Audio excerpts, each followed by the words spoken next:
My name is Gerry Fradette.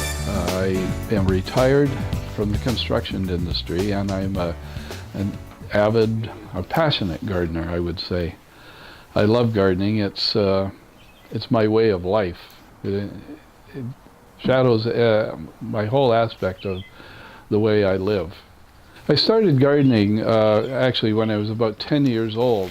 My family always had a garden. They lived through the Depression and were severely impacted by that and knew the value of the garden, and always had the Victory garden. And when my father started a contracting business in 1955, at the age of 10, I took over the garden and have been gardening ever since, wherever possible. I love every aspect of gardening. The work is invigorating. It's very enlightening.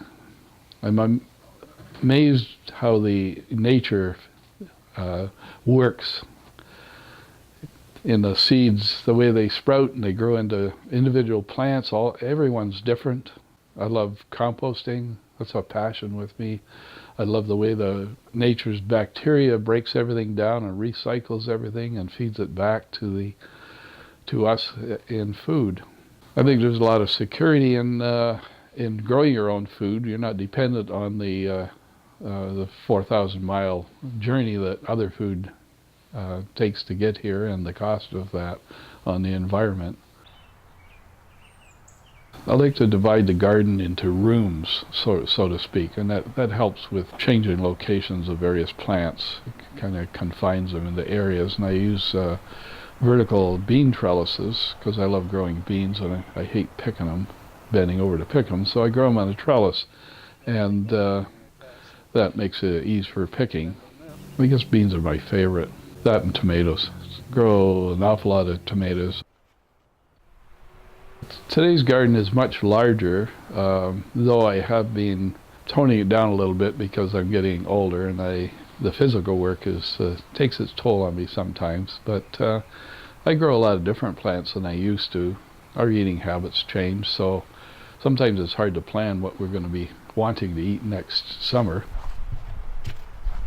Well, starting from one side is rhubarb. Next to that is asparagus. Around the back there are berry bushes. There is various perennial herb plants. There are raspberries, red raspberries. There are black raspberries, espalier. There is a kiwis in there, goji berries, hasket berries, currants, gooseberries. That's, I guess, about it in the back part of the garden. And I have grapevines up the side. I have hop plants. I grow potatoes. I grow bush beans and carrots. I grow onions, parsnips, leeks, and there's herbs up by the house. My biggest problem with the garden is actually in the fact that we're on a cedar swamp here, and there's about 18 feet of sand before you hit a clay base, and the nutrients and the water drain very quickly from the soil. So I have to make provisions for water.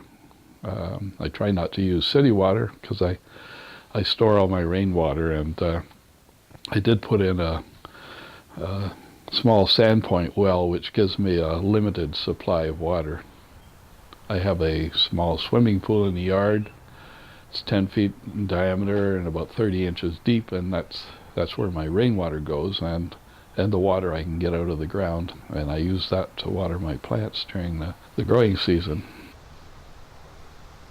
Another part of the garden, I use tomato trellises to section off areas in the garden. They're about 7 feet tall, but it makes easy pickings for the tomatoes.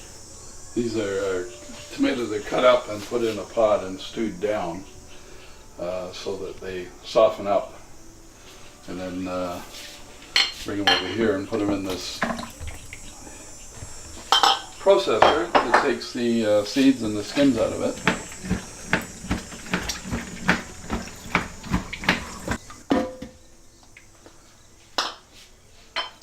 Tomatoes last year, it was about 300 pounds of tomatoes I took down to the London Food Bank over the season, the fall season. That was after I canned, I think, about 100 jars of tomatoes. Made tomatoes, stewed tomatoes, sauce, paste, and tomato juice. We have an awful lot of tomato juice. I freeze green beans, I freeze corn, which I don't grow corn because we have too many raccoons around here, and they beat me to it. But I do freeze tomatoes. I freeze them on trays and put them in bags. I like to dry a lot of beans. I grow some beans that are just strictly for dried beans. Most of the other vegetables are put in storage, in cold storage, in buckets of sand. I created a cold storage room in the basement. Over the course of the season, I probably, maybe about 20–30% of the produce that I have goes to the food banks. The London Food Bank, ALUCO, which is the East London United Church Outreach Program. A few years ago, before I actually started giving the quantity to the London Food Bank, I used to pick the tomatoes and put them in 3-liter baskets and just line them up along the curb and put a sign out, free tomatoes, and they all disappeared.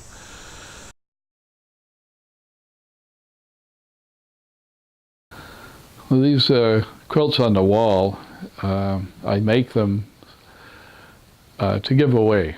I don't sell them or anything, but we give them to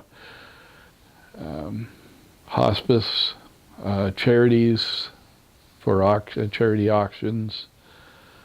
My wife, when she was working in the United Church, she used to visit seniors or people in the hospital, and she would take a quilt to them, and it would brighten up the hospital room so that they would make them feel better, because the hospital rooms are quite drab. Like normally people send flowers in because of that, but anyway, I give them these quilts. There's stories attached to almost all the quilts. There was a call for quilts by Kingston Quilt Guild, so I sent them 14, and they went to Chernobyl, to the orphans from the Chernobyl disaster. Yeah, this is my winter hobby. This is what I do in the wintertime as a main thing. And I think it brings joy to a lot of people. I guess I look at the world in a way a lot different from most people. It's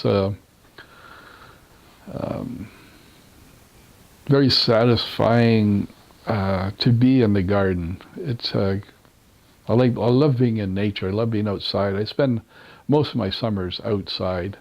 Urban farmer, I think the name farmer says you're doing it for profit, and I don't profit from my garden in a monetary sense anyways. I get the satisfaction of expressing my faith in feeding my neighbor in need. Just a passionate garden, I don't know. I don't know how to describe it. It is my passion. I've done it all my life, and I'll probably do it. I told my wife, if I keel over in the garden, just dig a hole beside me and throw me in it and bury me.